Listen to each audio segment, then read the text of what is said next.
Hi, my self Narendra Kumar Dwivedi और आज हम क्लास 12th का chapter number 4 moving charges and magnetic effect में साइक्लोट्रॉन टॉपिक के बारे में पढ़ेंगे। साइक्लोट्रॉन एक ऐसी मशीन है जो कि चार्ज्ड पार्टिकल और आयंस को एक्सेलरेट करने के लिए इन द ईयर ऑफ 1934 में M S Livingston and E O Lawrence ये दो साइंटिस्ट के द्वारा इन्वेंट की गई थी।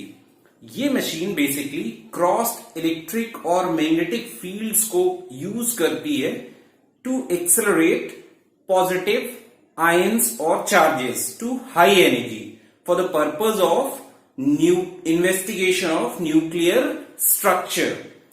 अब हम बात कर लेते हैं कि इस मशीन की जो मेन थीम है जिसपे ये वर्क करता है वो ये है कि इसका जो energy acquired by the positive charge है इस मशीन में वो चार्ज पार्टिकल के फ्रीक्वेंसी ऑफ रिवॉल्यूशन से इंडिपेंडेंट होता है, मतलब उस पर डिपेंडेंट नहीं होगा।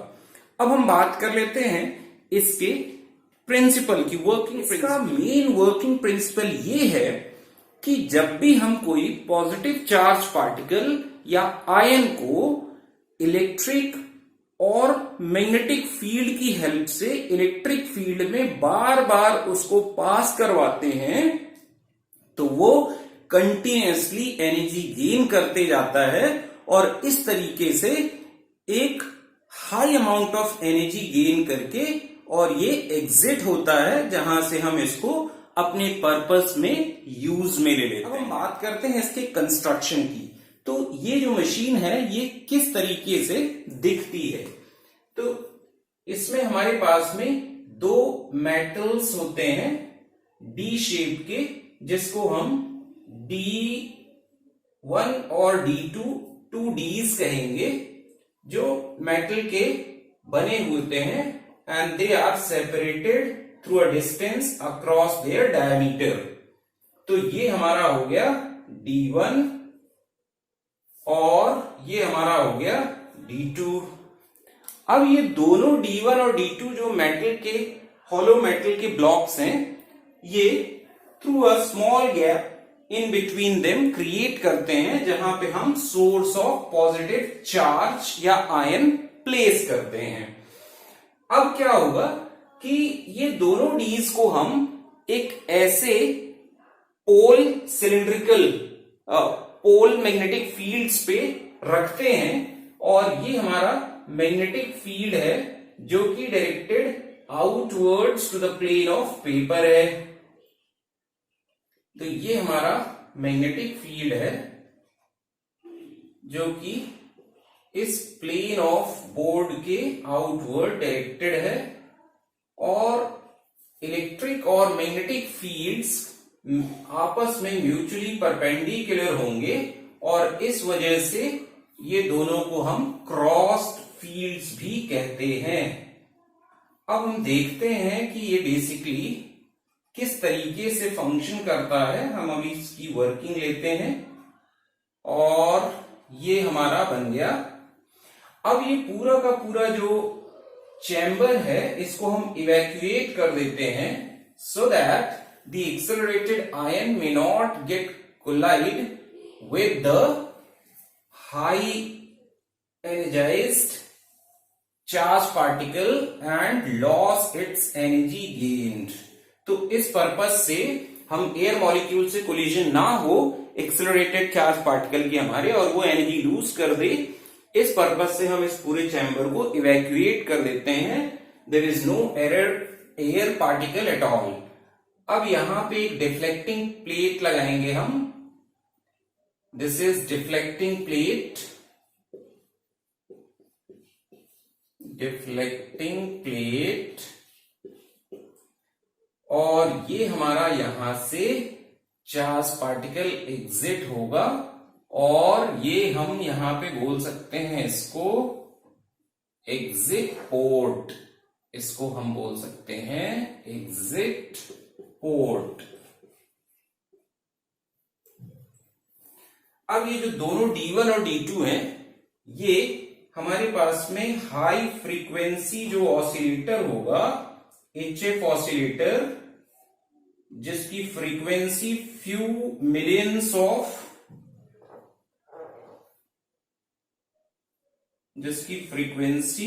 मिलियंस ऑफ रिवॉल्यूशन पर सेकेंड होती है, ये हमारे पास में HF ऑसिलेटर हो गया। ऑसिलेटर, चलिए अब हम इसकी फंक्शनिंग को समझते हैं, फंक्शन कैसे करता है, वो कैसे करता है। अब हमारे पास में ये बेसिकली है पॉजिटिव सोर्स ऑफ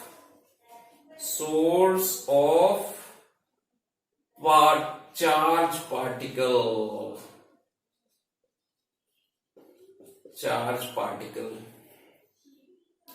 अब यहां पे हमारा source of positive charge particle है। जैसे ही यहां से positive charge particle emit out होता है, हमारा ये D2 जो है it is at negative potential. ये हमारा जो हाई फ्रीक्वेंसी ऑसिलेटर है, जो हमने यहाँ पे पोटेंशियल डिफरेंस अप्लाई कर रखा है, इलेक्ट्रिक फील्ड यहाँ पे हमने एस्टैब्लिश किया हुआ है with the help of this HF oscillator. इसकी फ्रीक्वेंसी को हम ऐसा ट्यून करते हैं कि the moment positive charge particle is emitted from the source kept here, तो ये जो D2 है हमारा, ये नेगेटिव पोटेंशियल पे आ जाता है और ये पॉजिटिव पोटेंशियल पे होगा। अब चार्ज पार्टिकल इस जगह से, सोर्स से एमिट आउट होने के बाद, it gets accelerated towards this D2, और ये D2 पे एक्सेलरेट होके और ये इसकी तरफ ऐसे एनर्जी गेन करेगा। और जैसे ही ये यहां पे पहुंचता है, inside this D2 and D1 electric field is absent. और ये किस फैक्ट पे बेस्ड है कि जब भी कोई चार्ज मेटेलिक हॉलो कंडक्टर होता है, उसके अंदर, in the vicinity of that charge metallic conductor, electric field presence is not at all valid, it is absent. Only charges reside on the outer surface of metal charge metallic conductor. इस base पे ये work करता है, इस theme पे। तो जैसे ये चार्ज पार्टिकल यहां जाएगा, इस D2 के अंदर इलेक्ट्रिक फील्ड एब्सेंट है, but magnetic field is present and it is outward to the plane of board.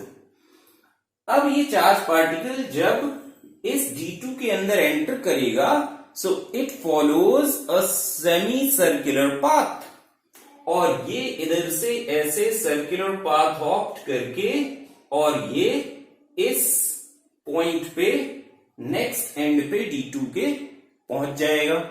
और जैसे ही ये यहां पे हम इस हाई फ्रीक्वेंसी ऑसिलेटर से इस इलेक्ट्रिक फील्ड की फ्रीक्वेंसी को ऐसा सेट करते हैं कि इसने, जैसे ही चार्ज पार्टिकल ने सेमी सर्कल पाथ कंप्लीट किया inside D2, the polarity gets reversed of electric field.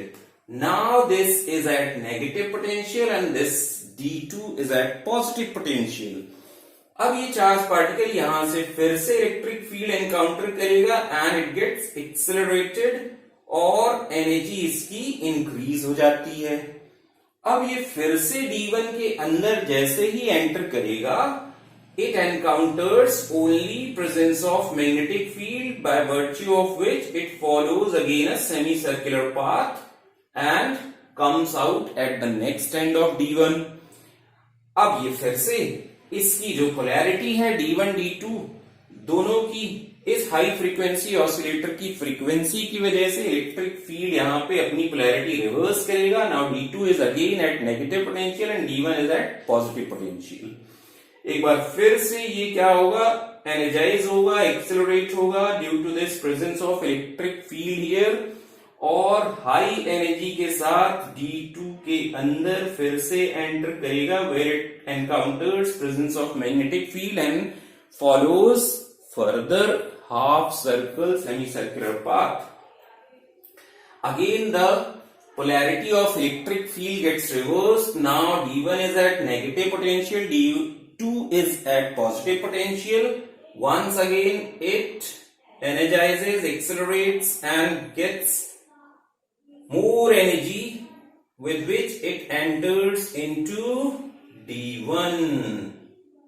Now, the moment it is at the periphery of this D1, the energy is so high of this charged particle that it is emitted out through this deflecting, with the help of this deflecting plate, and comes out of this exit port and is ready to strike over the target nucleus. तो इस तरीके से हमारा cyclotron machine function करता है, work करता है, जहां पे इसकी एनर्जी को हम एक्सेलरेट करते हैं, इसकी एनर्जी को हम इंक्रीज करते हैं with the help of electric and magnetic field. चलिए, तो अब हम बात कर लेते हैं कि इसकी फ्रीक्वेंसी कितनी होगी, कितनी एनर्जी ये गेन करेगा। Talk about the theory portion of it. Theory, suppose कि हमारा जो चार्ज पार्टिकल है वो चार्ज पार्टिकल चार्ज कैरी करता है Q और ये मूव कर रहा है v1 वेलोसिटी से, और उस v1 वेलोसिटी से जब ये मूव करता है, so the circular path that it takes inside the D, let the radius of that path be say r1, where it takes time t1 to complete that r1 radius semicircular path. So the centripetal force required, mass of charged particle v1 square upon radius r1, centripetal force required is given by the magnetic field to the charged particle. So this is B, magnetic field intensity, charge carried by the particle, velocity of charged particle. Okay, now here from we can find out V1. So this V1 is now BQ upon M into R1. So this is constant one. So it implies that velocity of charged particle is directly proportional to the radius of the path that it opts. तो इस तरीके से हमारे पास में velocity dependent होता है radius पे। जितना ज्यादा वो एनर्जाइज होगा उतना बड़ा वो पाथ ऑप्ट करेगा, फॉलो करेगा और डी के अंदर। चलिए, अब हम बात कर लेते हैं कि suppose it takes time t to complete this r1 radius path. So t is equal to pi r1 upon velocity v1. Now अब हम बात कर लेते हैं कि एक टाइम पीरियड में 2 t's होंगे, या यूं बोल सकते हैं कि time period, half time period is equal to time that it takes.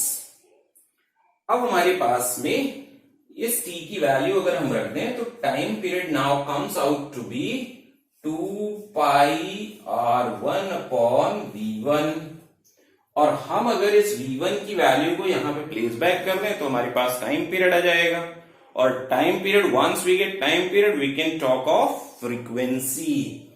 तो हम यहां से बात कर सकते हैं it is equal to 2 pi r1 upon v1. v1 is bq r1 upon m. So now m comes here in multiple, r1 and r1 gets cancelled, so we get 2 pi m upon qb.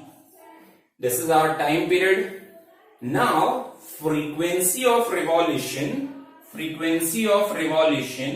that is equal to nu c, frequency of cyclotron, this is 1 upon t, and this is equal to qb upon 2 pi m. m vm square upon rm, that is equal to BQ into VM. So here from we get this is MVM square which is equal to BQVM into RM. ये हमारे पास में आ गया। अब अगर हम दोनों तरफ हाफ से मल्टीप्लाई कर दें तो किनेटिक एनर्जी आ जाएगी हमारे पास में। So K equal to half M V M square. तो ये हमें मिल जाएगा half B Q V M into R M. ये हमारे पास में किनेटिक एनर्जी आ गई। अब जो चार्ज पार्टिकल है वो between the D energy due to the applied electric field Q into V gain करता है। V is the potential difference here. तो वहां पे एक रिवॉल्यूशन पे वो 2n number of times revolve करता है। सो द एनर्जी गेन्ड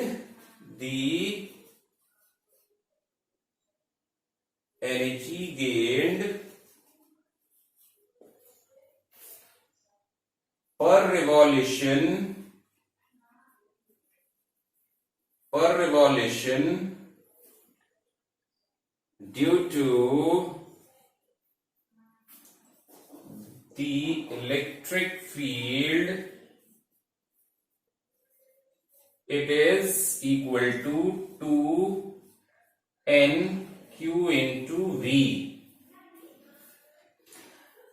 अब हमारे पास में ये जो एनर्जी है due to electric field it will be equal to the kinetic energy of the charge particle.